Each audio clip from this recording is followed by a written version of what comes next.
The country wants a strong opposition. That is the basis of a healthy democracy. But as you said, this whole episode has been pretty tawdry with claims and counterclaims, leaks to the media. You would have heard Matt Canavan, who we played earlier, suggesting that it's Liberal Party MPs who are promoting leadership instability within the National Party. I mean, at what point do we move beyond all of this? And you've got a bit of a job sort of laying all these demons to rest and then promoting unity, don't you? James, we do, and I hope it starts tomorrow. But we've been consistent about those 4 policies and what we saw happen. On David's leadership, I think it's stronger than it was before. Matt, for example, had a leadership challenge against David, as you know, when you have a spill of positions after an election. Matt, at the end of last week, commended David on his leadership and his courage in how he did this. And why? Because it was very transparent for us. We had a party room meeting Friday a week ago about it, saying, no, this is too important. We want you to push really hard with the Liberal leadership. And then when they didn't agree to our request, we had another full party room meeting to give David approval to what he did. So very transparent, very open, very honest.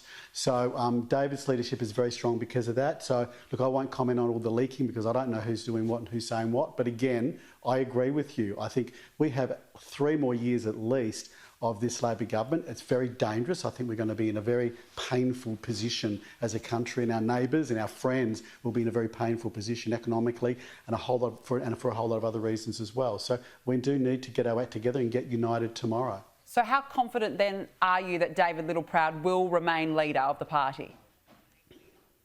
Look, very. I mean, look, yeah, there are 2 or 3 malcontents in the room. I mean, there are 2 or 3 malcontents in every room. You know, you can be at your local sporting club at an AGM and there's going to be 2 or 3 people unhappy, and that's fine. They would have their reasons for that. But, you know, in my opinion, what I see, I talk to all my colleagues. I think David has strong support. Again, there was a lot of transparency about it. The room owned the decision, remember. The room owns what we did. So there's no discontent with him on that. And I think his leadership's very strong. And I think this talk is misguided. So there's no. So what you're saying is there's definitely no threat from, say, a Michael McCormack. You don't believe that there's going to be any threat to David Littleproud's leadership at all? No, in my humble opinion, no, I don't. And if there was, and I'd be surprised if there was, I don't think it would go well. Kevin, what do you say to Liberal senators? You've got Andrew Bragg, Paul Scar, Jane Hume, who have all alluded to their concerns that the Nationals are dictating Liberal Party policy outside of the usual shadow cabinet framework by having Susan Lee agree in principle to the 4 points that you have raised without her getting agreement from her party.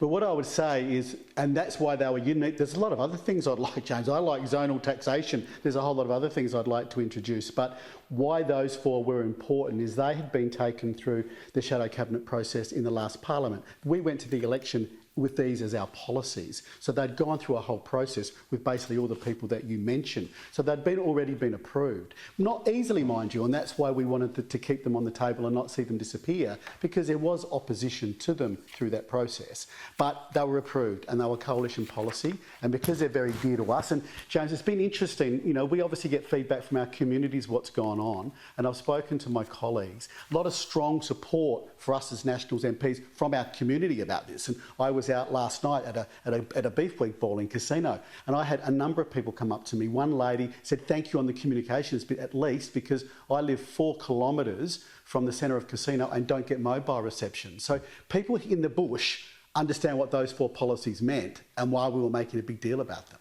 Yeah, no, look, fair enough. Kevin Hogan, it's nice to catch up with you. Thank you so much for joining us on the show this evening. Really appreciate it.